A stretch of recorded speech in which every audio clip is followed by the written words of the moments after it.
कदम दर कदम चलो ऐसे कि निशान बन जाए, काम करो ऐसा कि पहचान बन जाए।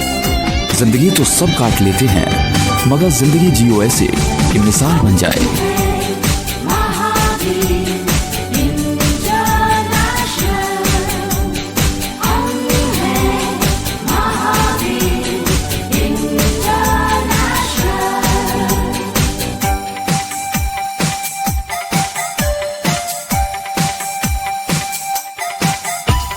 सबको प्यार सबकी सेवा, यही मंत्र है मुक्ति मेवा। सबको प्यार सबकी सेवा। पूरे भारतवर्ष में 350 से अधिक सक्रिय शाखाएं तथा 10,000 से ज्यादा सक्रिय समर्पित कार्यकर्ताओं की टीम द्वारा अविरत सेवा कार्यों में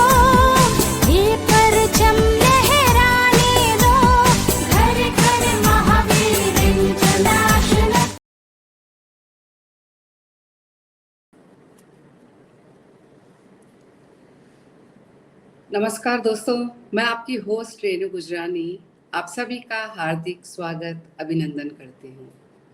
आज हम एक ऐसे मोड़ पर खड़े हैं जहाँ से पीछे मुड़कर उन मजबूत स्तंभों को निहार रहे हैं जिन्होंने महावीर इंटरनेशनल की नींव को सेवा, समर्पण और अपने मार्गदर्शन से सजाया है। गोल्डन थ्रेड कार्यक्रम के माध्यम से हम उन प्रेरणादायी व्यक्तित्व से पुनः जुड़ने का प्रयास कर रहे हैं जिनके अनुभव और प्रगतिशील सोच आने वाले समय में महावीर इंटरनेशनल को एक नई दिशा और ऊंचाई प्रदान करेगी। गोल्डन थ्रेड की इस विशेष श्रृंखला में आज हम ऐसे प्रकाश स्तंभ से जुड़ने जा रहे हैं जिन्होंने न्याय, ज्ञान और सेवा के माध्यम से विधि जगत को उजासमय किया है। मेरा पूर्ण विश्वास है कि आज का संवाद महावीर इंटरनेशनल के भविष्य को नई दिशा और ऊर्जा प्रदान करेगा और आपके अनुभव व ज्ञान की ज्योति इस मंच को आलोकित करेगी। निसंदेह यह हमारे लिए अत्यंत गौरवपूर्ण बात है कि हमें आप जैसे विशिष्ट और सम्मान्य व्यक्तित्व से जुड़ने का आज सौभाग्य प्राप्त हो रहा है। सर, आपने हमारा आग्रह को स्वीकार किया, इसके लिए मैं आपका तहे दिल से धन्यवाद व आभार व्यक्त करती हूँ। मैं आपके सम्मान में कुछ पंक्तियां समर्पित करना चाहूंगी। ज्ञान की गगनचुंबी उड़ान है आप, न्याय की ज्योति का प्रकाश पुंज है आप, कर्तव्य, करुणा और सेवा का व्रत लिए संस्कारों की धरा पर अद्भुत स्वप्न रचे रहे आप। 4 उच्च न्यायालयों में बही जिनकी वाणी, संविधान की मर्यादा रही जिनकी कहानी, अंतर्राष्ट्रीय मंचों पर भी जिनकी पहचान, सदियों तक गूंजेगा उनके कर्मों का गान।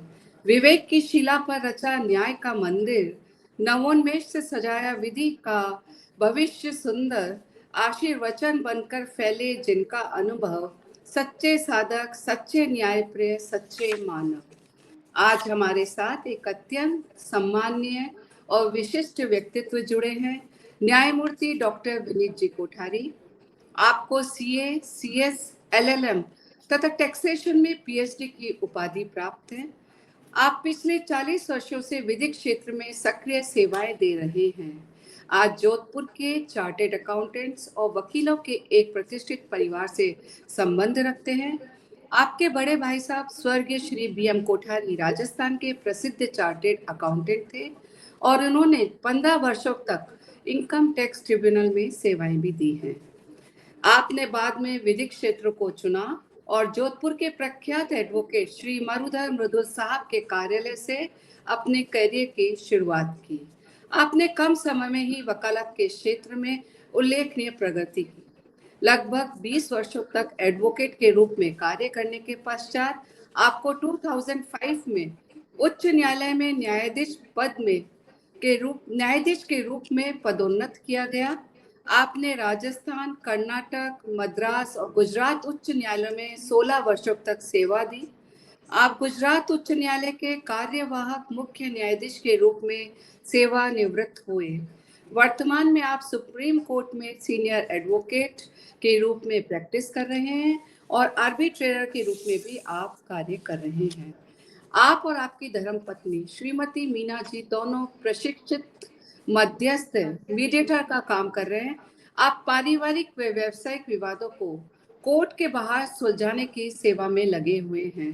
साथ ही आप सेना के सेवानिवृत्त जवानों और युद्ध में वीर गति को प्राप्त सैनिकों की विधवाओं के लिए भी आप सेवा कार्य कर रहे हैं। आप खेल प्रेमी व्यक्ति हैं।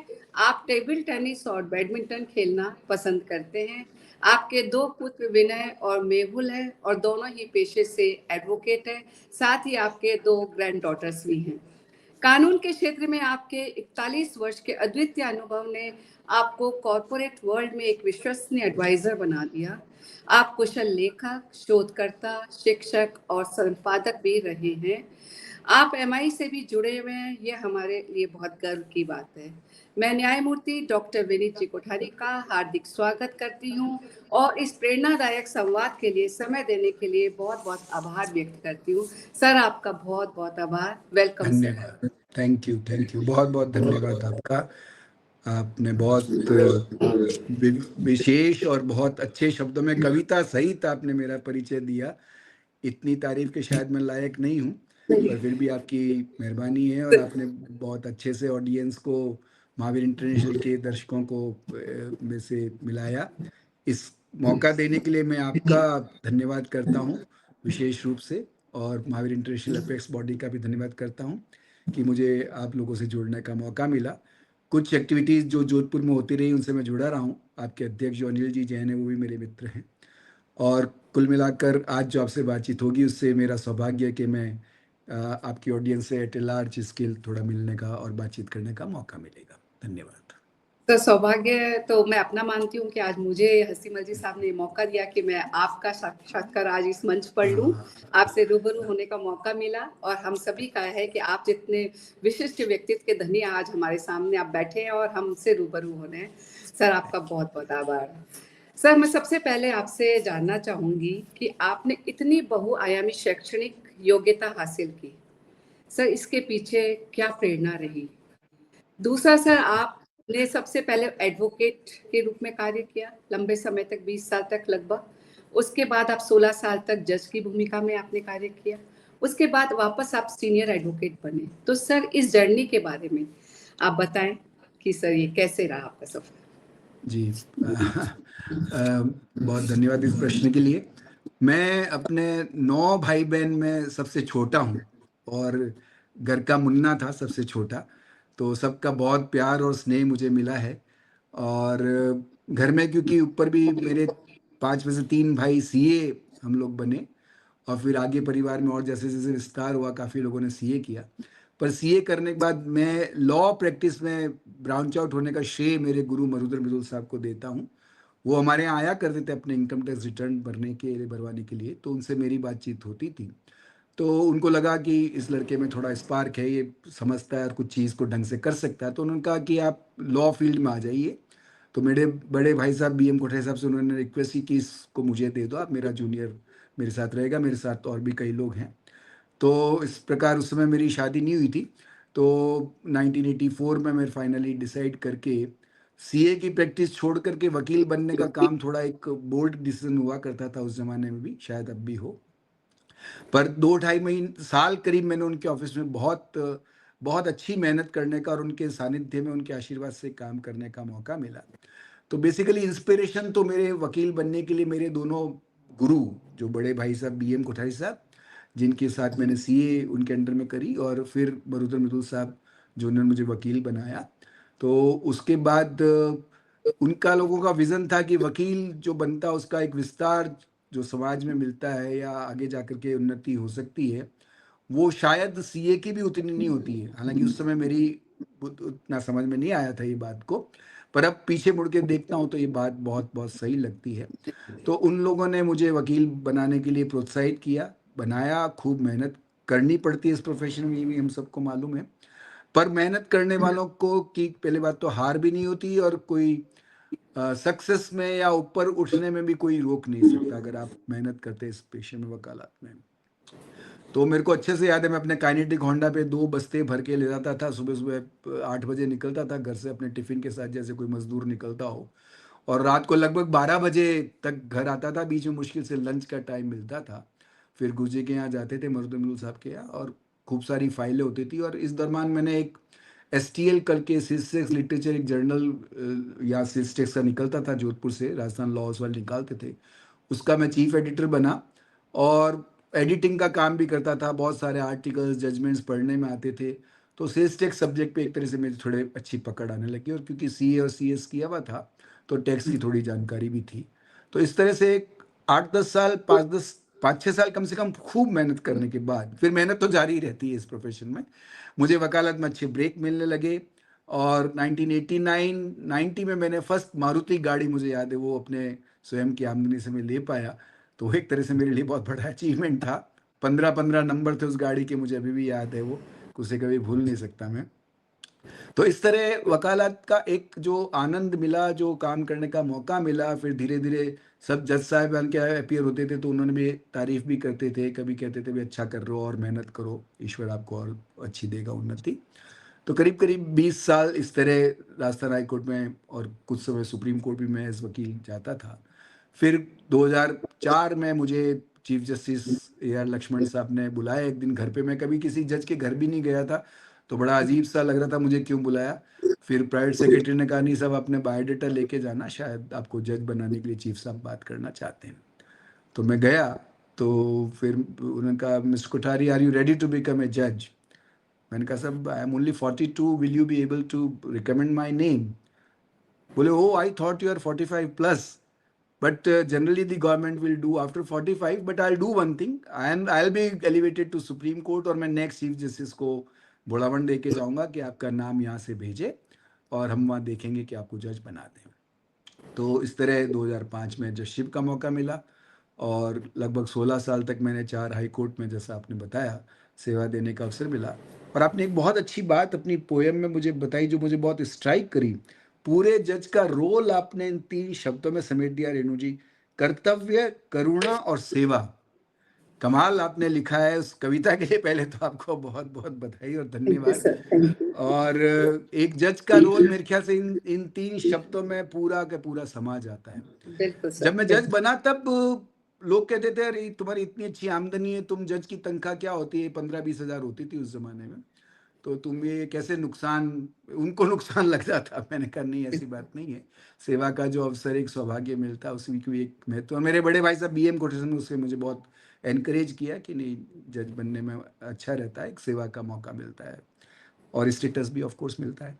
तो बने, और मैं 16 साल और 3 महीने जज रहा। मुझे एक दिन भी, रेणु जी आपसे सही कहूँ, कभी ये नहीं लगा कि मैंने कोई शायद गलती कर दी है, क्योंकि जो आप फैसला करते हैं और तुरंत न्याय का, अगर आप एक तरह से सिंसियरली एक आप ओथ लेते हैं, और मैंने मेरे 95% फैसले ऑर्डर हाथों हाथ बहस सुनते ही वहीं बोर्ड पे लिखा है। ये मुझे एक मेरी खासियत समझ लीजिए, मेरा एक विनम्रता सहित मैं कहूँगा कि एक वर्किंग की स्टाइल थी, शैली थी। तो उसमें लोगों को ये लगता था भाई कोठारी जी के यहाँ मुकदमा लगा और अगर बहस हो जाएगी तो आज फैसला हो जाएगा, तो ये उनको बहुत अच्छा लगता था। और मैंने 16 ही साल ऐसे ही काम किया है, और अगर कोई रिसर्च के लिए मुझे फैसले को रिजर्व करना पड़ता था तो हफ्ते भर के अंदर अंदर उसको मैं ड्राफ्ट करके डिलीवर कर देता था बाकी के 5-7%। तो ये मेरा एक भी फैसला जब मैं रिटायर हुआ या कहीं ट्रांसफर हुआ तो ये पेंडिंग नहीं था कि भाई आपको ये काम बाकी है। तो ये जो, और कई बार मैंने अपने कोर्ट से खुशी के आंसू लेकर वकील, और पर्टिकुलर जब फरीक कोई गरीब होता था वो जाता था बाहर, तो मेरे को लगता था इससे ज़्यादा कोई अच्छी आमदनी या पैसा या प्रोफेशनल फीस नहीं हो सकती। तो वो जो खुशी होती है वो मैं उन लोगों को याद करके कहता था यार पैसे में क्या है, पैसा तो एक लिमिट के बाद ठीक है, कुछ भी नहीं है उस फिगर से। तो अब लगता है कि ये ईश्वर का दिया हुआ एक मौका होता है, और अगर आप कर्ता भाव से नहीं करते और माध्यम भाव से जजी का काम करते हो, न्यायिक में सेवा करते हो, तो मेरे ख्याल से इससे ज़्यादा अच्छा एक सेवा का अवसर ईश्वर नहीं दे सकता। और हिंदुस्तान जैसे देश में ये बहुत सौभाग्यशाली कुछ लोगों को ये मौका मिल पाता है। वकील तो हजारों लाखों आप देखते हैं, और जज कुल 100 ही बनते हैं। 700 हाई कोर्ट जज हैं, 34 सुप्रीम कोर्ट जज हैं, और लगभग 20-22 हज़ार डिस्ट्रिक्ट कोर्ट के जजेस हैं।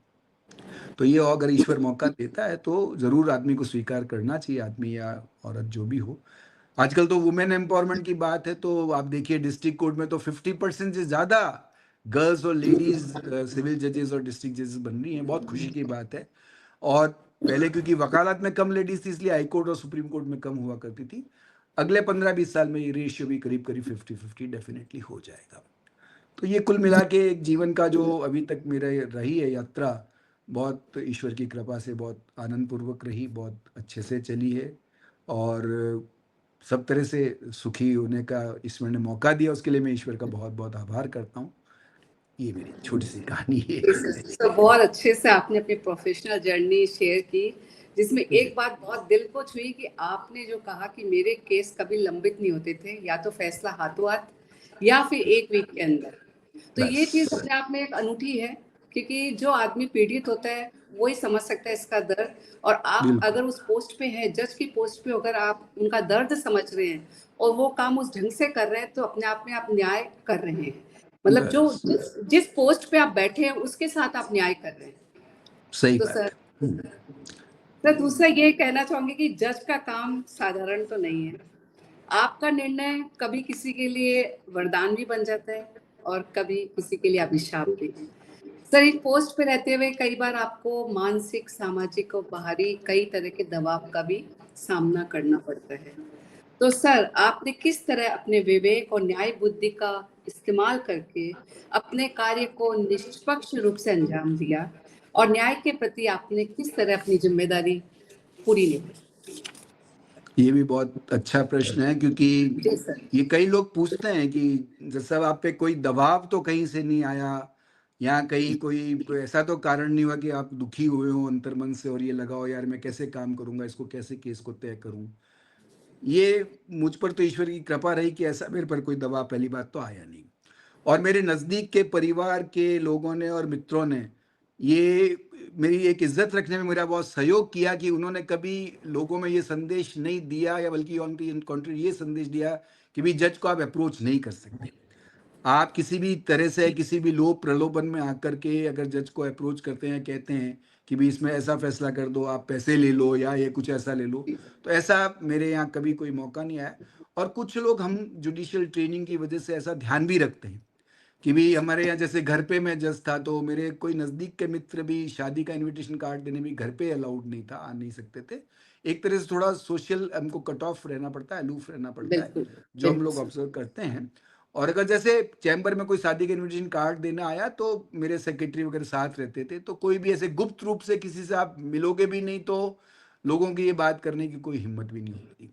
पर एक बहुत इंटरेस्टिंग किस्सा मैं आपको सुनाता हूँ, देखिए कैसे लोग कोशिश कभी कभी कैसे कर लेते हैं। मैं 2005 में जज बना, 2006 या 7 की बात है। एक दिन सुबह सुबह 9 बजे मेरे पास एक फ़ोन आया कि साहब सेंट्रल कोई कैबिनेट मिनिस्टर आपसे बात करना चाहते हैं। तो मैंने कहा भी मेरा तो कोई ना कोई काम है ना किसी से, मैं मिनिस्टर से मेरे को क्या काम है। तो सेक्रेटरी ने बोला उनके से कि साहब थोड़ा कोई कर्टसी बात में कर रहे हैं और आपसे आप बात तो कर लीजिए। मैंने कहा करा दीजिए, बात करने में तो कोई ऐसी विशेष बात नहीं, पर क्यों किया मुझे फ़ोन नहीं पता। तो जैसे ही मैंने फ़ोन उठाया कि जज साहब नमस्कार, नमस्कार, कि साहब वो आपके यहाँ आज एक केस नंबर 6, वो इतना ही बोले थे। मैंने कहा एक मिनट मिनिस्टर साहब आप रुकिए, मैं आपको पता है मैं हाई कोर्ट जज हूँ और आप कोई केस की बात मुझसे शायद करना चाहते हैं।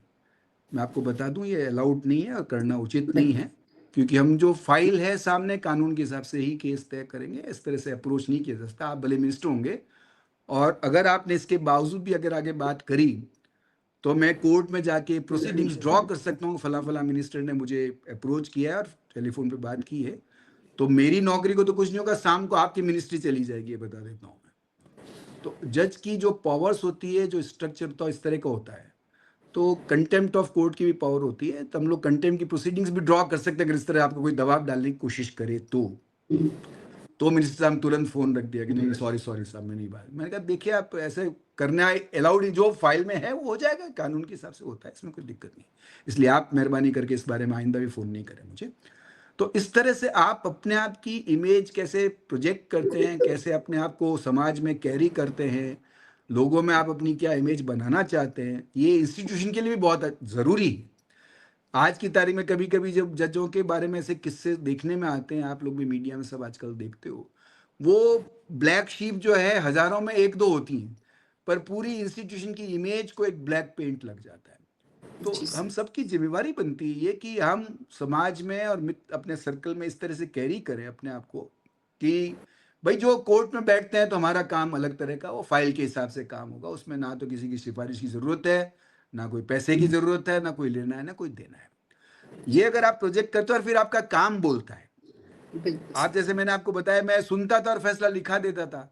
अगर आप फैसला महीने पर रिजर्व करके रखोगे तो लोग कोशिश करेंगे आप सब मेरे हक में फैसला कर दो, उसके लिए आप चाहो जो बात करें वो करें। बिल्कुल। आप करोगे ही नहीं तो क्या पता रहेगा आपको, आता आपको पता है भी केस में अलाउ होना है, खारिज होना है, जो भी होना है। तो ये एक वे ऑफ वर्किंग से और अपने आप समाज में क्या मैसेज दे सकते हो उससे बहुत डिपेंड करता है। और ये अगर मैं चाहता हूँ सभी जजेस ऐसा करें, और मैं जहाँ मेरा अपने यंगर जजेस ब्रदर्स और सिस्टर्स से बात करने का मौका मिलता है उनको मैं कहता भी हूँ। जब हम सीनियर जज बन गए तो जज बनने वाले होते थे, हमने एज कॉलेजियम रिकमेंड भी किया है काफ़ी लोगों को, तो मिलने आते थे सब, हमको क्या टिप्स बताइए कैसे करना चाहिए क्या नहीं करना चाहिए, तो यही सारी बात बताते थे कि अपने आप को कैरी आप ऐसा करो कि आपको लोग अप्रोच करने की हिम्मत नहीं करें, क्योंकि आपके नज़दीक के लोग ही शायद आपका ज़्यादा फायदा उठा सकते हैं। तो अगर आप उनको ही ये सिग्नल दे दो कि भाई मेरा ये पॉसिबल नहीं है, मैं इसके हिसाब से ही काम करूंगा, तो एक बहुत अच्छा मैसेज चला जाएगा और अपना काम हाथों हाथ निपटा, एफिशिएंटली काम करें, ऑनेस्टली काम करें। तो ये सब कुछ तरीके होते हैं, और आप अगर कानून के जानकार भी होते हैं, फिर आप पढ़ते भी हैं, मेहनत भी करते हैं, तो कोई कारण ही नहीं रहता कि आपको लोग अप्रोच करें। जिसका रीजनेबल फैसला होना होता है हो ही जाता है, तो काय को आपको अप्रोच करेगा या काय को आपको भ्रष्टाचार का साधन ढूंढेगा आपके लिए। तो कुल मिला के ये अपनी ट्रेनिंग और अपना करेक्टर खुद का आपका आपके साथ रहता है। तो जी मुझे ऐसा सर। कोई कभी मौका नहीं लगा कि कभी किसी ने अप्रोच किया और मैं किसी दबाव में आया हूँ, सोशल या पर्सनल या पॉलिटिकल। हाँ, एक थ्रेट ज़रूर कभी-कभी जज को होती है, मिलती पत्र से मिलती है, ईमेल से मिलती है, अलग बात है, पर आप क्योंकि इतने हज़ारों फैसले करते हैं, तो किसी को तो एडवर्स भी जाता ही है इफ़ेक्ट, एक पक्ष में जाता है तो एक पक्ष के खिलाफ जाता है। तो कौन आपका दुश्मन है, कौन आपके प्रति रंजिश रखता है, इसका आपको पता नहीं होता है। इसलिए बिल्कुल सर। एक बेसिक सिक्योरिटी सरकार हम लोगों को देती भी है, एक पीएसओ रहता है, एक वो रहता है सब, तो वो ठीक है, वो भी ज़रूरी है। इसलिए कुल मिला के इट डिपेंड्स, बाकी सब ईश्वर पे है। बिल्कुल सर। ईश्वर के बिल्कुल। सहारे रहिए तो कुछ नहीं होता है। जी सर, बहुत सही कहा आपने कि ईश्वर के सहारे रहिए तो कुछ नहीं हो सकता। दूसरा, अगर आप सही हैं, अगर कम्युनिटी में एक बंदा गलत काम करता है तो पूरी कम्युनिटी इसके लिए बदनाम होती है। तो सब अगर इस चीज का ध्यान रखें, जैसे आपने कहा नजदीकी लोग इसका सबसे ज्यादा फायदा उठाते हैं और आपने अप्रोच ही नहीं करने दिया, तो सबसे अच्छा यही है कि जब आपको अप्रोच ही नहीं करेंगे तो कोई दबाव ही नहीं है। दबाव और छोटी मोटी चीजों को तो जब आप बोल रहे हैं कानून के हम ज्ञाता हैं तो हमें कोई दिक्कत ही नहीं है, हम उसको उस ढंग से हैंडल कर लेते हैं।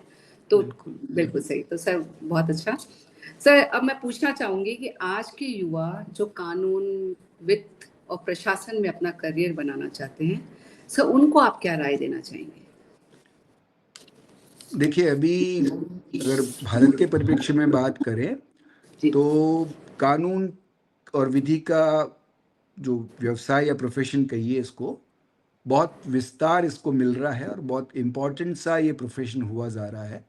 तो इसमें कई बच्चे, एक ज़माने में जो हम लोग लॉ करते थे तो वो सेकंड प्रेफरेंस या थर्ड प्रेफरेंस का कोर्स होता था, जैसे हमने भी सीए करी तो ठीक है साइड में लॉ कर लिया, और यस। एलएलबी को कोई विशेष रूप से ऐसा कोई सम्मान भी नहीं प्राप्त था सही देखा जाए तो। पर अब जो लॉ का कोर्स पिछले, जब से लॉ स्कूल्स 5 इयर्स कोर्स दे रहे हैं, बहुत प्रेस्टिजियस कोर्स हो गए, बहुत अच्छे कोर्स होते हैं, बड़ी अच्छी प्रैक्टिकल उनको ट्रेनिंग मिलती है, इंटर्नशिप्स मिलती है। तो कुल मिला के लीगल प्रोफेशन का जो प्रोफेशन की रैंकिंग है, मैं समझता हूँ डॉक्टर इंजीनियर्स के बराबर का है, बल्कि ज़्यादा भी है कुछ क्षेत्रों में। तो इकोनॉमिक डेवलपमेंट, बिजनेस डेवलपमेंट के साथ इस प्रोफेशन का महत्व हमेशा बढ़ेगा। और आज की तारीख में कंप्लायंसेस डिफरेंट लीगल प्रोविजंस की इतनी ज़्यादा है कि आपको सही विधि का सलाहकार होना बहुत ज़रूरी है, और कई विधि सलाहकार तो लिटिगेशन को एक राइट स्टेज पे सही सलाह से रोक सकते हैं। तो आपकी अगर कानून की जानकारी अच्छी है, आप अच्छा पढ़ते लिखते हैं, अपने आप को लेटेस्ट लॉ से अपडेट रखते हैं, चाहे वो फाइनेंस के फील्ड में हो, चाहे विधि के फील्ड में हो, चाहे इकोनॉमिक्स के और किसी फील्ड में हो, तो आपकी इंडस्ट्री और ट्रेड वाले आपसे सलाह लेकर के कई तरह के लिटिगेशन के और कॉम्प्लिकेशन को बचा सकते हैं। जैसे अभी जीएसटी लॉ आया है, Yes, तो sir. जीएसटी लॉ का इतना विस्तार है कि अगर सही टाइम पे कंप्लायंसेस और रिटर्न्स नहीं भरे जाएं तो आप पे 10 तरह की पेनल्टी लग सकती है, प्रोसिक्यूशन हो सकता है। तो एक चार्टर्ड अकाउंटेंट जो बनता है, जो प्रैक्टिस करता है जीएसटी लॉ की, उसको सब कानून की जानकारी होनी चाहिए। लेटेस्ट लॉ से अपने आप को उसको अपडेट रखना पड़ेगा, सारे जानकारी रखनी पड़ेगी, अपनी क्लाइंट को सलाह देनी पड़ेगी और वो कंप्लायंसेस करानी पड़ेगी। और अगर कोई नोटिस आता है डिपार्टमेंट से, उसका जवाब देना करना, ये बहुत जो काम है। इसी तरह जैसे इंटरनेशनल टैक्सेशन का मैं काम करता हूँ, तो फॉरेन के जो एमएनसीज के साथ ट्रेड होता है, उनसे इंटरनेशनल टैक्सेशन की बहुत सारी ट्रीटीज का काम है। इनकम टैक्स लॉ में डिफरेंट प्रोविजंस हैं, उनका क्या इम्प्लीकेशंस है, कहाँ क्या लिटिगेशन चल रहा है, ये सब जानकारी उस व्यक्ति को, सलाहकार को होनी चाहिए। और केपीएमजी जैसी बड़ी one of the big 4 law firms ने मुझे भी सीनियर एडवाइजर रखा है। मैं रिटायर हुआ तभी उनके सीनियर पार्टनर्स आके मुझसे मिले और कहा कि साहब आप हमारे रिटेनर रहिए, हमारी एमएनसीज को सलाह की ज़रूरत होती है और अभी कोई अनफॉर्चुनेट लिटिगेशन में जाना पड़े तो आप एज सीनियर एडवोकेट अपीयर भी हो सकते हैं। तो ये मैं आपको ये बताने की कोशिश कर रहा हूँ रेणु जी कि ये जो लॉ के फील्ड्स हैं अब बहुत टेक्निकल हो गए हैं, कॉम्प्लिकेटेड हो गए हैं और इंटरनेशनल पर्सपेक्टिव में हो गए हैं। World is a global village now. आपको Yes. बॉर्डरलेस ट्रेड है, डिजिटल ट्रेड है, आप घर बैठे बैठे हजारों करोड़ों के सौदे कर सकते हैं, सामान ले सकते हैं, दे सकते हैं, सर्विसेज आ सकती जा सकती, जिस पे सब पे जीएसटी भी लगता है, इंटरनेशनल टैक्सेशन के इम्प्लीकेशंस हैं। तो यंग जो प्रोफेशनल्स, लॉयर्स और सीएज और इकोनॉमिक्स फील्ड में पीएचडी और एमबीएस करके आ रहे हैं, उनके लिए बहुत बड़ा फील्ड है। पर इतना ही ज़रूरी है कि उनको अपने आप को अप टू डेट रखना और सही सलाह देना, और इंडस्ट्री को सही सलाह से कई बार इतने करोड़ों का फायदा होता है कि वो आपको लाखों रुपए फीस भी देते हैं। तो ये सब जो बातें एक प्रोफेशनल की बहुत इंपॉर्टेंट हो गई हैं। और ना सिर्फ विद इन कंट्री आपको लॉज की जानकारी होनी चाहिए, बल्कि इंटरनेशनल लेवल पे भी क्या लॉज एप्लीकेबल होंगे, वो सारी जानकारी आपको होनी चाहिए। तो अगर आपका इतना, और आजकल लॉ फर्म्स का इसीलिए कंसेप्ट बढ़ रहा है कि आप 10 तरह के डिफरेंट फील्ड्स के वकील, चाहे बॉयज हैं चाहे गर्ल्स हैं, मिलकर के कोई लॉ फर्म बनाते हैं, तो एक बड़ी कंपनी को या एक कॉर्पोरेट को वहां आपकी फर्म में सब तरह की एडवाइस और सेवाएं मिलने का स्कोप रहता है। तो वो इस तरह से ये काम आजकल लॉ फर्म्स का बहुत सारा बढ़ भी रहा है और वो जरूरी भी है मेरे ख्याल से। जी. तो this profession is really going to have its prime place in times to come also. This is what I feel. Yes, very true, sir. Very true. Sir मैं अब ये पूछना चाहूँगी कि जैसे अपने कॉरपोरेट से सीएसआर एनजीओस को प्रोवाइड करते हैं फॉर सेवा प्रोजेक्ट्स के लिए सर, और एनजीओस की भी डिपेंडेंसी उन पे होती है क्योंकि बड़े प्रोजेक्ट्स सीएसआर के माध्यम से बहुत अच्छे से रेगुलरिटी रहती है और बड़े लेवल पे आप कर पाते हो, क्योंकि इतने बड़े लेवल पे फंड इकट्ठा करना एनजीओस के लिए भी एक चैलेंज है।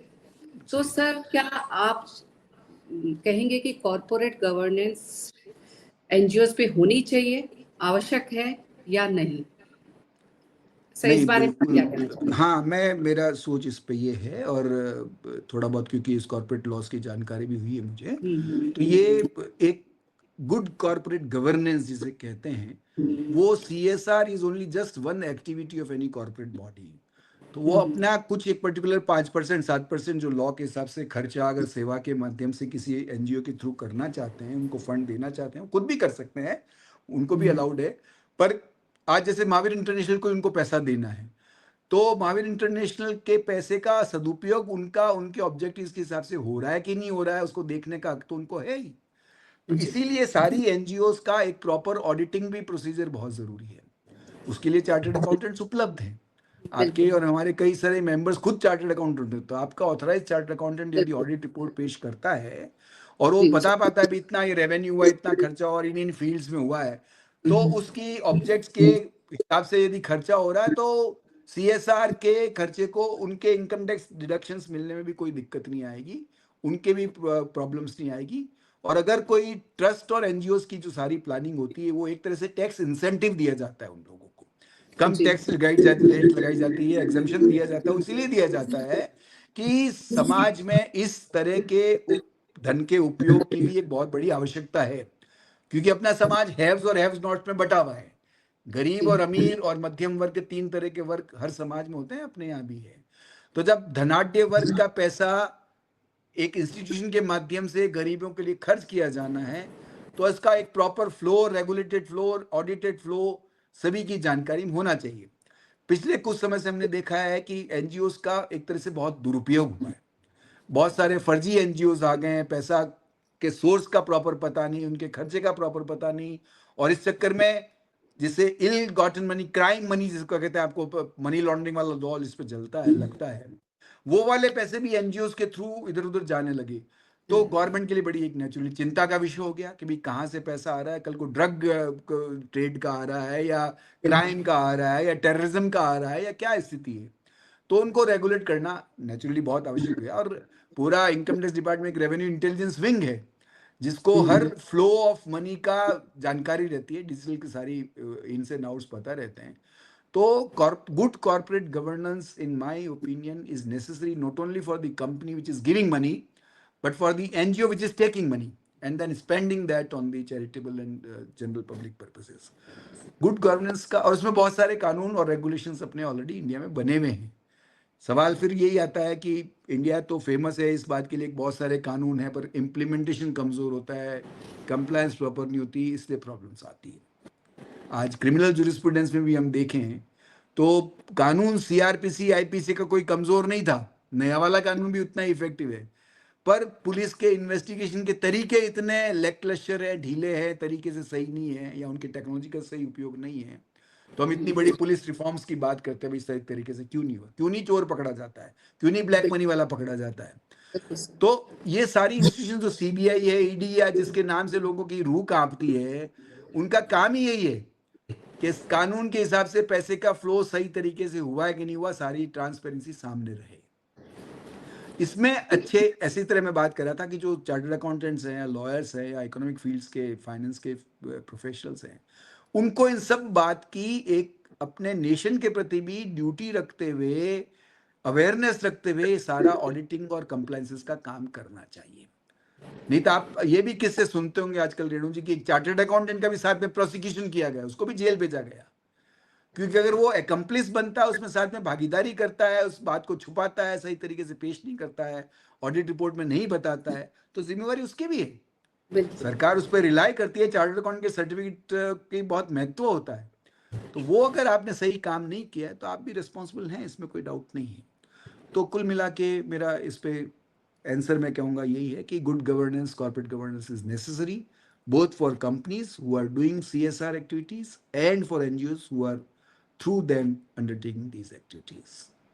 जी सर, फंड का सदुपयोग करने के लिए आपके हिसाब से कॉर्पोरेट गवर्नेंस बहुत जरूरी है, क्योंकि कुछ गलत एनजीओज भी जो एनजीओ के नाम से फंड लेके उसका मिसयूज कर रहे हैं, तो उसके लिए गवर्नेंस बहुत जरूरी है।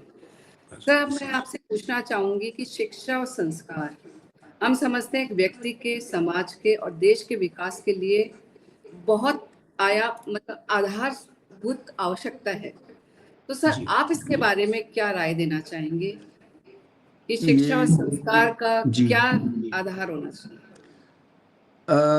रेणु जी, बहुत बर्निंग टॉपिक है। इस पे मेरे को दिल में कई बार एक क्षोभ होता है कि हम अपनी नेक्स्ट जनरेशन को इस युग में, जो डिजिटल युग है, यूट्यूब का जमाना है, फेसबुक का जमाना है, जहाँ कंटेंट का रेगुलेशन इतना प्रॉपर नहीं है, क्या हम अपने नेक्स्ट जनरेशन से कनेक्ट मिस कर रहे हैं? क्या उनको संस्कार एजुकेशन में नहीं मिल रहे हैं? क्या एजुकेशन मॉडल्स सही हैं भी कि नहीं है? बिल्कुल सर। क्या हम सिर्फ ऐसे यूथ को क्रिएट कर रहे हैं जो इंजीनियरिंग या लॉयर या डॉक्टर करके भी अनएम्प्लॉयड रह रहा है? आज हमने कुछ जगह देखा है, जैसे कोर्ट्स में भी हम पियोन्स की नौकरी के लिए एडवर्टाइज करवाते थे, तो एमबीएस और एलएलबी लोगों की एप्लीकेशंस आती थी, जो कितने दुख की बात है। बहुत दुख है। जिसको वकील होना चाहिए था वो पियोन बनने को तैयार है सरकार। जिसने इंजीनियरिंग करी है वो पियोन बनने के लिए तैयार है या बाबू बनने के लिए तैयार है। हमने उसके लिए थोड़ी उसको इंजीनियर बनाया है। तो अपनी एजुकेशन में संस्कार तो होता है कि आप अच्छा सिटीजन बनाए। आज हम अपने देश में अपनी एजुकेशन सिस्टम से शायद अच्छा सिटीजन बनाने में बहुत पीछे रह गए। अब नई एजुकेशन पॉलिसी की बात हो रही कि बच्चों को ये पढ़ाया जाएगा, संस्कार दिए जाएंगे। आप जापान का एग्जाम्पल लीजिए, वहां पहले 5, 7, 8 साल तक बच्चों को स्कूल नहीं भेजा जाता है, सिर्फ ये सिखाया जाता है कि आप बिहेव कैसे करना, आपको नमस्ते कैसे करना, आपको सड़क कैसे पार करनी है, आपको अगर आपका कोई काम करता है, मदद करता है, उसको धन्यवाद कितना झुक करके देना है, स्कूल की सफाई करनी है, आंगन साफ करना है, टॉयलेट साफ करना है। ये सब बात बच्चों को 8 साल तक, 10 साल तक सिखाई जाती है। सब्जेक्ट और लैंग्वेज तो आप बड़े होकर पढ़ भी लेंगे, इसमें क्या बात है। बिल्कुल। पर आपने अगर अच्छे सिटीजन, आज हिंदुस्तान में कोई दंगा होता है, पब्लिक प्रॉपर्टी जलाई जाती है, डिस्ट्रॉय की जाती है, क्यों है ये? मैंने खुद एक आर्टिकल लिखा था 2006 में, जज बनने के तुरंत बाद। वो एपीजे अब्दुल कलाम साहब का मेरे पास एप्रिसिएशन लेटर है उस बात का। उसमें मैंने सुझाव दिया था कि आप हर बच्चे को मिलिट्री ऑर्गेनाइजेशन और जुडिशरी से जोड़ करके ट्रेनिंग देवें। वो 10-15 साल से लेकर 25 साल तक का युवा, चाहे लड़का हो चाहे लड़की हो, उनको देश के प्रति समर्पण की भावना के लिए आप मिलिट्री में, बॉर्डर्स पे भेजिए, उनके इंस्टीट्यूशंस में भेजिए, उनके साथ रखिए। वो समझे तो सही भारत क्या चीज है। क्योंकि उस आर्टिकल में मैंने ये भी एक लिखा था कि अगर आप, if you grow up loving the country which you are born in, then when you grow up you will do everything possible to protect that country. और अगर आप अपने देश को घृणा करते हुए बड़े होंगे, if you hate your country, जब आप बड़े हो जाएंगे तो you will do everything possible to destroy that thing. तो आप, हमारे सिटीजन्स में देश के प्रति प्यार, देश भावना कहाँ है? ये हम, with all due respect to the system and the Macaulay system, आज जो 70-75 साल से हम झेल रहे हैं अंग्रेजों का, उसमें बदलाव की बहुत बड़ी आवश्यकता है।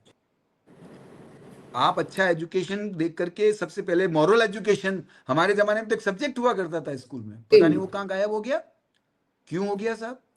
आप अच्छा इंसान बनाने के लिए उसको ट्रेन नहीं करेंगे क्या? बच्चे को क्या पता, घर पे तो ठीक है जितना सीखता है, जितना माता पिता से, कईयों की परिस्थिति है ही नहीं वहां घर पे सिखाने की, क्या करेगा वो?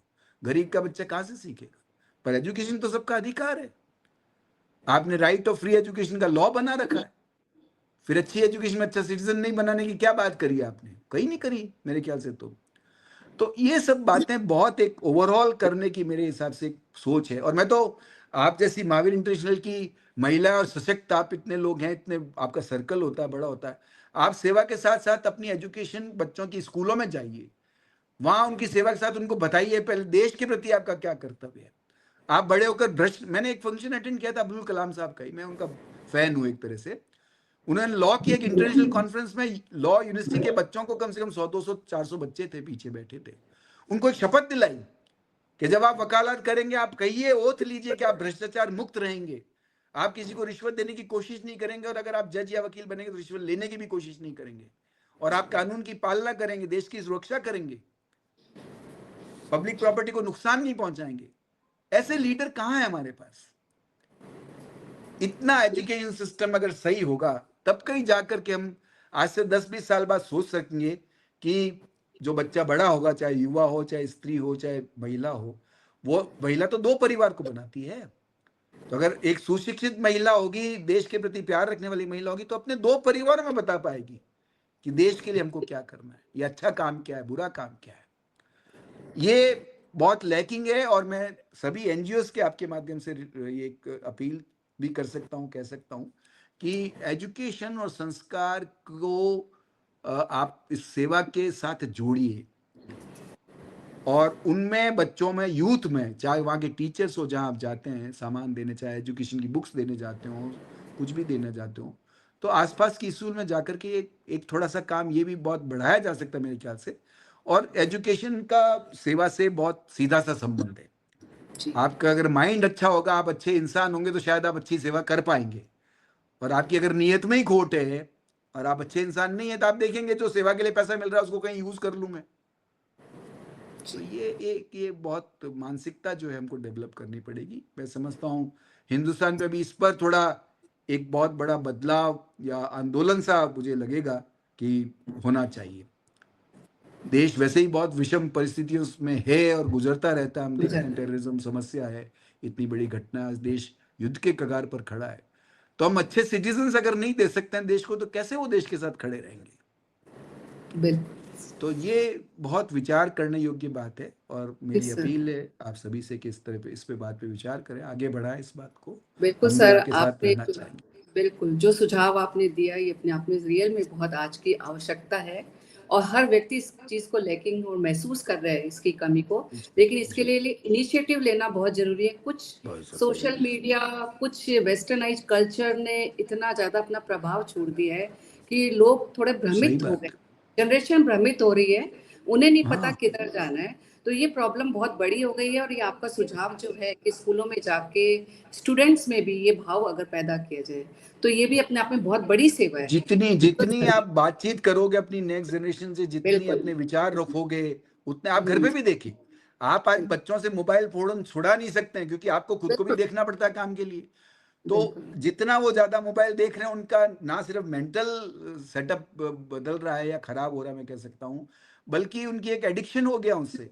और फिर कंटेंट पे कोई कंट्रोल नहीं रहता है, तो वो क्या देख जाते हैं, क्या नहीं देख जाते हैं, कैसे उनका दिमाग भ्रमित हो जाता है उससे, वो बहुत बड़ी एक इशू हो गया है आजकल सब जगह। बिल्कुल तो इसलिए डिजिटल फास्टिंग तक की बात करते हैं। आप साधु संतों के पास जाओ तो बोले भाई रात के 10 बजे सुबह 8 बजे तक आप फोन नहीं देखोगे, इतनी सगन सौगन ले लो आप हमारे पास। बिल्कुल बिल्कुल सर, ये भी तरीका बदल गया है कि ये वो तरीका आजकल संयम का देखिए, तरीका उन्होंने, हाँ, साधु कि संतों को अब ये कहना पड़ रहा है कि भाई तुम फोन से दूर रहो, तब हमारे डिजिटल, पास आओगे तो संस्कार की बात सुनोगे। ये डिजिटल उपवास करवाना शुरू कर दिया उन्होंने, डिजिटल उपवास फास्टिंग। हो रहा है। बिल्कुल, ये सबसे ज्यादा जरूरत हो गई है आज तो के समय की। ये देखिए, आप अपने इसमें प्रभाववाली में भी छापिए, और स्कूलों में जाएं तो बिल्कुल कहिए भी, समाज में जहां बिल्कुल भी सर। जाएं, हमसे और आपसे जितना बन पड़े अपने अपना कंट्रीब्यूशन तो सर, जरूर अब कर ही देना हर आदमी चाहिए। अपना प्रयास करे, और जी प्रयास करते करते कब सफलता हासिल होती है ये भी किसी को नहीं ठीक पता, है, बस सही प्रयास बात करते है। रहें। लाइफ इज ए ठीक है, जर्नी, आप अपना काम कर बिल्कुल जाए, बाकी ठीक है। बिल्कुल sir, very nice sir. Sir, अब मैं आपसे थोड़ा सा महिला के शक्ति के बारे में पूछना चाहूंगी कि आज नारी जी शक्ति, आप जैसा आपको भी पता है, सबको पता है कि हर क्षेत्र में अग्रणी भूमिका निभा रही है, और समाज सेवा के क्षेत्र में भी नारी अभी बहुत आगे है। तो सर, महिला शक्ति का इस क्षेत्र में आगे आने का समाज के ऊपर क्या सकारात्मक प्रभाव पड़ेगा? सर, आप इसके बारे में क्या सोचते हैं? जी, स्त्रियों को कंधे से कंधा मिलाकर साथ चलने का ना सिर्फ अधिकार है, बल्कि मैं समझता हूँ उनके फर्ज भी है।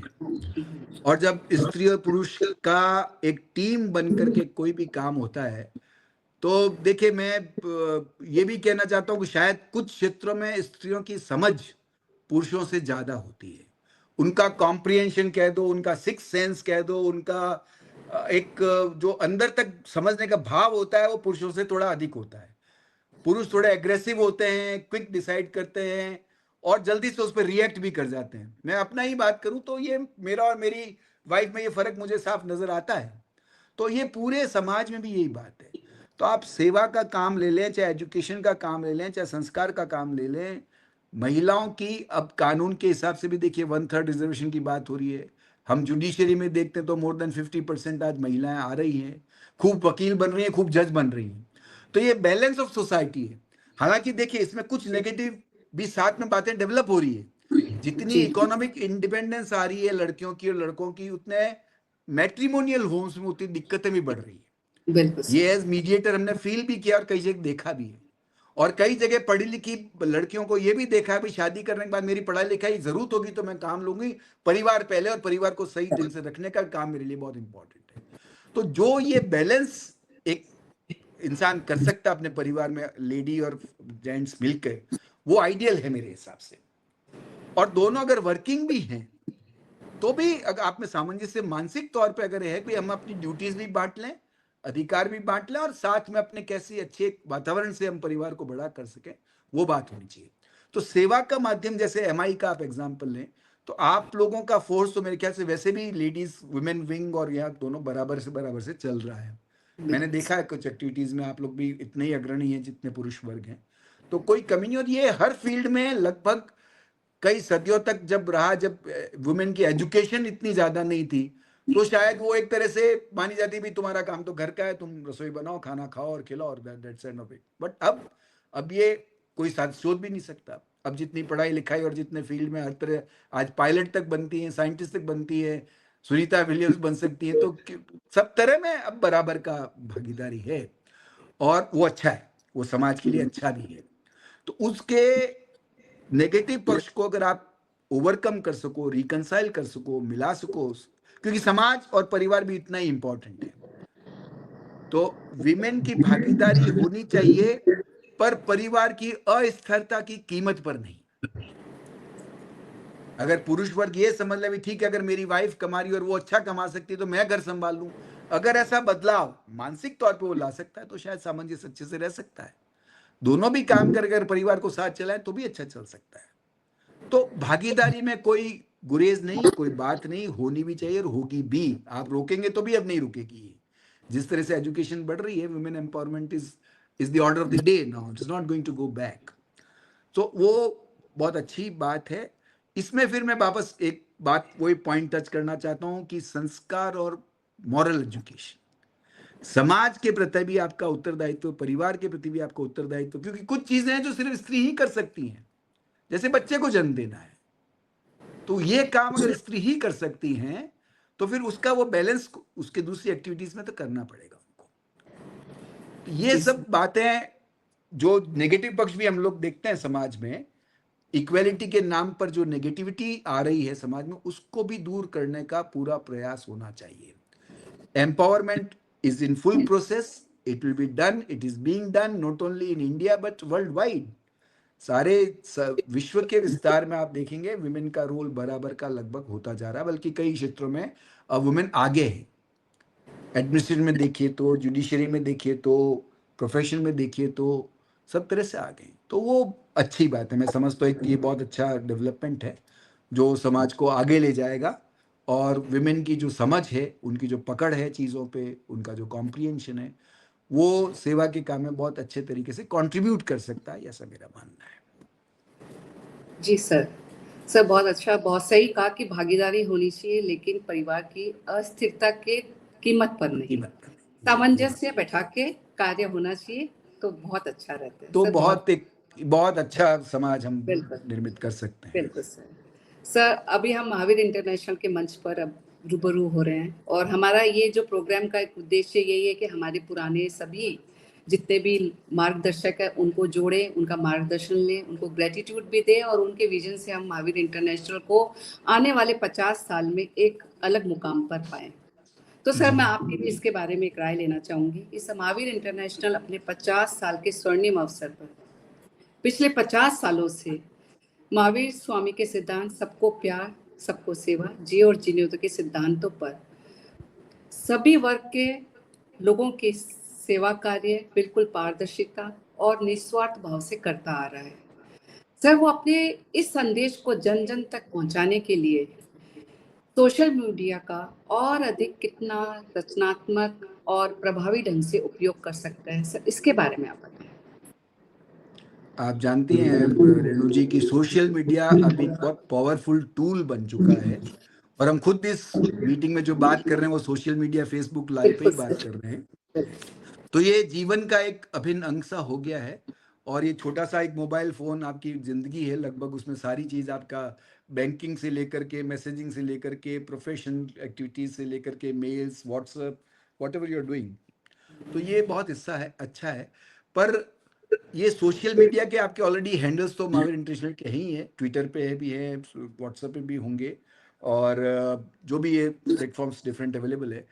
मेरे को नहीं पता आपकी कोई टीवी चैनल भी है कि नहीं है, और कुछ ऐसे चैनल्स मैंने देखी हैं जो धार्मिक और संस्कार के नाम से जो काम करती हैं, उसमें भी आपका अगर थोड़ा सा मेरे ख्याल से डाइवर्शन कह दें या एक एडिक्ट, एक लाइन कह दें, क्योंकि टीवी भी अभी तक तो रूल आउट नहीं हुआ, अभी तक तो टीवी और टेलीफोन दोनों साथ साथ चलते हैं सोशल मीडिया के रूप में, तो उससे जोड़ा जा सकता है। आजकल प्रिंटेड मटेरियल का तो जमाना लगभग उठ चुका है। आप ऑडियो विजुअल्स भी, बुक्स भी आजकल आप ऑडियो बुक सुनते हैं, वीडियोस देखते हैं, तो उससे अगर आपको फुर्सत नहीं मिलती तो किताब उठा के पढ़ने का तो लगभग अभी एक बहुत पुराना सा शौक रह गया है, जो कुछ लोग अभी भी उसको बहुत एंजॉय करते हैं और करते हैं। तो इसके अलावा सोशल मीडिया पे आपको ज़्यादा से ज़्यादा विस्तार देने के लिए ना सिर्फ ऐसी जो मीटिंग्स अपनी हो रही है जो कि आप डेली बेसिस पे कर रहे हैं, I am very happy to note that, और आपकी वर्क टीम को बहुत बहुत साधुवाद और धन्यवाद कि इतना आप बड़ा काम इतने वेल ऑर्गेनाइज तरीके से रोज 1 घंटा निकाल करके आपका एक होस्ट और एक गेस्ट मिल करके बातचीत करते हैं, तो ये बहुत अच्छी बात है। टीवी का इंटरवेंशन है, ट्विटर का है, सोशल मीडिया पे यूट्यूब चैनल्स हैं, ये बना करके आपको ना सिर्फ अपनी एक्टिविटीज़ की जानकारी देनी चाहिए, बल्कि उनके रिव्यूज़ के, उनके सजेशंस मांग करके लेकर के अपनी एक्टिविटीज़ को विस्तार देने का भी पूरा प्रयास करना चाहिए, क्योंकि सेवा अनंत काम है। सेवा कोई 2-4 दिन का या 2-4 साल का काम नहीं है। तो जब तक समाज रहेगा और हैव्स और हैव नॉट्स के बीच में एक खाई रहेगी, 1-2 वर्ग रहेंगे, तब तक सेवा का कार्यक्रम निरंतर चलता ही रहेगा। तो जिसका भी सेवा भाव है, सेवा करने की इच्छा है, उसको माध्यम चाहिए एमआई इंटरनेशनल की तरह, भी कोई किसी अच्छा प्लेटफॉर्म जो रेप्यूटेड हो, जहाँ सही काम होता हो, उसके माध्यम से मेरा भी अपना मैं कंट्रीब्यूशन, क्योंकि हर आदमी जगह जगह जा करके तो अपनी सेवाएं नहीं दे सकता है। तो ऐसी ऑर्गेनाइजेशंस बहुत मदद करती है इस बात में। और अगर उनकी रेपुटेशन अच्छी है, उनका ट्रांसपेरेंसी है, उनका ऑडिट है, उनके जो मैन और विमेन बिहाइंड उस ऑर्गेनाइजेशन के अगर सही लोग हैं, तो हर लोगों की जुड़ने की इच्छा रहती है। तो आप ज़्यादा से ज़्यादा लोगों को जोड़ सकते हैं हर फील्ड में, जहाँ भी आप स्कूल्स, कॉलेजेस, बिजनेस हाउसेस, जहाँ अपनी सेमिनार्स और इंटर्नशिप कर रहे हैं, वहाँ सीएसआर के लिए प्रमोट कर सकते हैं, मेंबर्स बनाने के लिए प्रमोट कर सकते हैं, उनको एक्टिविटीज़ में बुला सकते हैं, उनसे कॉन्ट्रीब्यूशंस ले सकते हैं। तो कुल मिला के जितना ये विस्तार आप इस बात को देंगे, उतना ही आपके एक जो सेटिस्फेक्शन, जैसे मैंने कहा मेरे को जज बनने से मिला अच्छी काम करने से, वैसे कोई भी एनजीओ को या महावीर इंटरनेशनल की जैसी बॉडीज़ को अच्छा काम करने की जो चेहरे पे आपके प्रसन्नता आती होगी, जो सुखद भाव आता होगा, उसका तो एक अलग ही हिसाब है। तो ऐसा काम करते रहना चाहिए। और सोशल मीडिया बहुत पावरफुल टूल है, इसलिए इसको ज़रूर आप बनाएं। एक मैं जो संस्कार की बात करते करते याद रह गई थी, मैं भी कुछ हाल में ही पहले योगा कैंप में जाके आया हूँ, करीब हफ्ते भर वहाँ रहा था। तो वहाँ सनातन शिक्षा और अच्छी हेल्थ के लिए योगा का जो इम्पोर्टेंस रामदेव बाबा के उस कैंप में मैं रहा हरिद्वार में, ये बहुत एक इम्पॉर्टेंट पार्ट ऑफ एजुकेशन होना चाहिए कि आप अच्छी हेल्थ के लिए अपने शरीर को कितनी मेहनत करके अच्छा रखना जरूरी है सेवा करने के लिए। आप सनातन धर्म या कोई भी धर्म का पालन करने के लिए आपकी बॉडी अगर सही नहीं है, रोज बीमार रहेंगे, आप खांसते रहेंगे, तो सेवा क्या करेंगे? बिल्कुल सर। तो आप अच्छी बॉडी रखेंगे तभी आप अपनी उद्देश्य जो आपके पास है उसको आप अचीव करने के लिए कोई भी कर्म तो करना ही पड़ेगा ना, आपको मेहनत तो करनी पड़ेगी ना। वो करने के लिए अच्छा स्वास्थ्य बहुत जरूरी है, और अच्छा धर्म अल्टीमेटली हम सब मानते हैं, ईश्वर को लगभग लगभग सभी लोग मानते हैं, कोई 1-2% लोगों को छोड़ दीजिए। बिल्कुल सर। तो उस सुपर पावर के प्रति आपका डेडिकेशन, सरेंडर, सबमिशन जो भी होना चाहिए, वो अच्छी बॉडी अच्छे माइंड के साथ यदि होगा तो मेरे ख्याल से बहुत बड़ा एक फायदा होता है। तो ये this should become part of the education. ये जो संस्कार और अच्छी वैल्यूज और अच्छा जी सर। स्वास्थ्य की जो बात है, इसको भी हमको एक अपनाने की जरूरत है। तो 2 पॉइंट्स मैं कुल मिला के मेरी बातचीत से निकाल पाया हूँ। संस्कार को सेवा से जोड़िए, अच्छे स्वास्थ्य को भी सेवा से जोड़िए। तो इन 2 फील्ड में यदि आपका काम अभी तक नहीं हो रहा है, तो इस पे विचार विमर्श करके, गाइडलाइंस बना करके, तरीका बना करके एक इस काम को भी चैप्टर्स में जोड़ा जा सकता है, ऐसा मेरा मानना है। तो उसकी जो पब्लिसिटी होगी आपकी सोशल मीडिया पे, वो भी ज्यादा लोग जोड़ने का मौका आपको शायद दे पाएंगे। जी सर। सर बहुत सही कहा आपने, संस्कार और स्वास्थ्य दोनों को सेवा कार्य से जोड़े। और दूसरा, रिव्यूज पे काम करें। जो भी हमारे पोस्ट आते हैं, इसमें जो रिव्यूज आते हैं, आपके हिसाब से उन पे काम करेंगे तो हमारा सेवा कार्य का विस्तार होगा। बहुत अलग अलग विचार मिलेंगे आपको, बहुत अलग अलग विचार मिलेंगे। और आपकी क्रिटिसिज्म को आप उसको बुरा लेने की जरूरत क्या? Criticism is generally a path to new ways of working. Very very true sir. Sir अब मैं वापस लौटती हूँ आपके फील्ड में कि 40 साल के आपके वैदिक कैरियर में सर आपको संविधान में क्या कमियां लगी, और आप सब समाज सेवा में संविधान का क्या योगदान मानते हैं कि क्या कर सकते हैं? बहुत इम्पोर्टेंट आपने सवाल लास्ट में पूछा है। एनीवेज, पर देखिए, संविधान की सब बहुत तारीफ करते हैं, बहुत अच्छा है हमारा संविधान, सबसे बड़ा है। अंबेडकर साहब की कमेटी ने और बहुत सारे उस समय के लोगों ने, बहुत वकील जिसमें ज़्यादातर थे, तो कंट्रीब्यूशन करके बहुत डिटेल्ड कॉन्स्टिट्यूशन बनाया। पर देखिए, समय ऐसी चीज़ है रेणु जी, जो समय के साथ परिवर्तन आवश्यक है, ज़रूरी सा हो जाता है। आज जिस तरह से हम भारतवर्ष में धर्म के नाम पर राजनीति देखते हैं, संख्या के नाम पर राजनीति देखते हैं, भारत के विरुद्ध काम करने वालों का भी आज जितना प्रखर रूप हमारे सामने आता है, या मुखर प्रखर जो भी कहें आप, तो उसके परिप्रेक्ष्य में कुछ बातें मुझे कानून का विद्यार्थी होने के नाते कभी कभी ऐसी लगती हैं कि ये शायद बदलने की आवश्यकता हो गई है। जिसमें सबसे बड़ा मेरा एक सजेशन, भी कल परसों भी एक कोई ऐसी मीटिंग में मैं गया था, तो वहाँ मैंने कहा भाई, ये जो अपने राइट टू वोट है, वोट का अधिकार आप यहाँ अपना संविधान देता है, 18 साल का कोई भी व्यक्ति जो भारत का सिटीजन है वो राइट टू वोट रखता है। आप राइट टू वोट को जिस तरह से मिसयूज हो रहा है, वोट बैंक पॉलिटिक्स का आजकल जो हिसाब हो रहा है, उसको रोकने के लिए मेरे ख्याल से राइट टू वोट को अब एजुकेशन से और ग्रेडेड सिस्टम करने की आवश्यकता है। जैसे आप पीएचडी हैं, मैं 10वीं पास हूँ या अनएजुकेटेड हूँ, तो मेरे वोट की कीमत और आपके वोट की कीमत सेम नहीं होनी चाहिए। मेरा 1 वोट है तो आपको 3 वोट की कीमत मिलनी चाहिए। आप 10,000 रुपए टैक्स देती है, मैं 1,00,000 रुपए टैक्स देता हूँ, मैं भारत सरकार में कंट्रीब्यूशन दे रहा हूँ, तो मेरी वैल्यू आपके वोट से 5 गुना होनी चाहिए, 10 गुना होनी चाहिए। ऐसा ग्रेडेड सिस्टम 2-3 तरीके से बनाया जा सकता है, ताकि जो देश की प्रगति में कंट्रीब्यूशन दे रहे हैं उनको प्रोत्साहन मिले। आपकी एजुकेशन का, आपकी प्रोफेशन का, आपके टैक्स पेइंग का, जो भी आपकी कैपेसिटी से आप भारत के डेवलपमेंट में कंट्रीब्यूट कर रहे हैं, उससे राइट को वोट आपका अधिक होगा।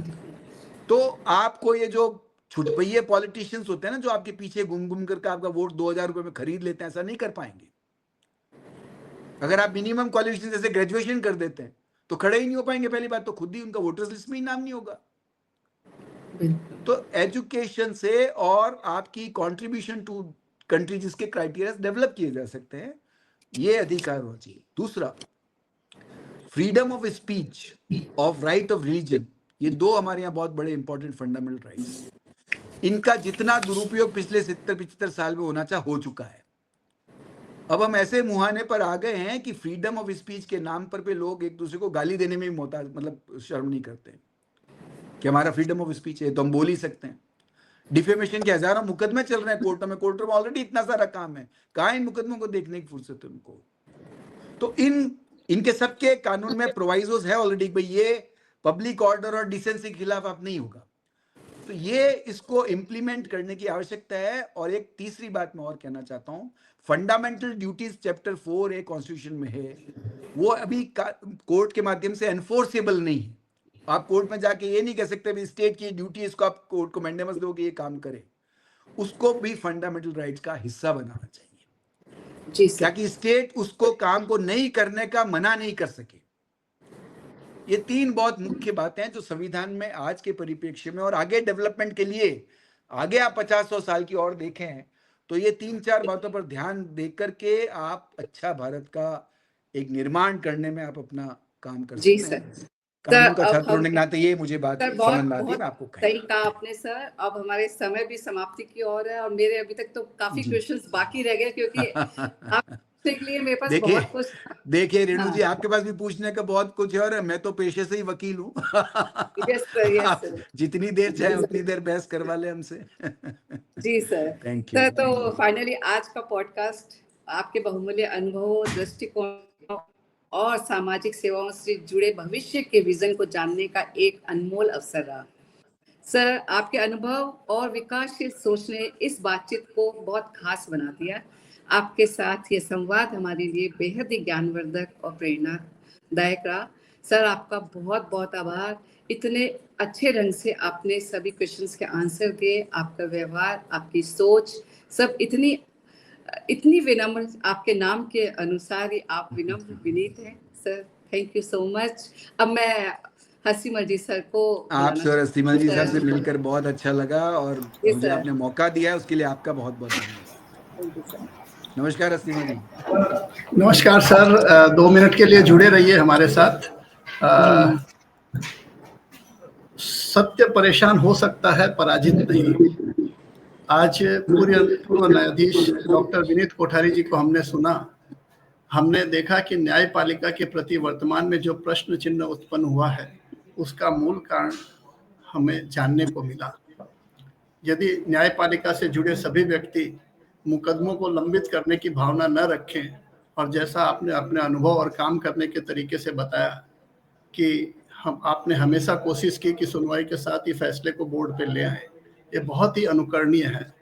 कर्ता भाव से नहीं बल्कि मध्यम भाव से फैसला करे, एक बहुत बड़ा महत्वपूर्ण सूत्र है। आपने अपने कार्यकाल में स्वच्छ छवि बनाकर रखी और कभी किसी दबाव में नहीं आए, ये आपके अंदर की मजबूती दिखाती है। उसके लिए जो भी करना चाहिए आपने किया।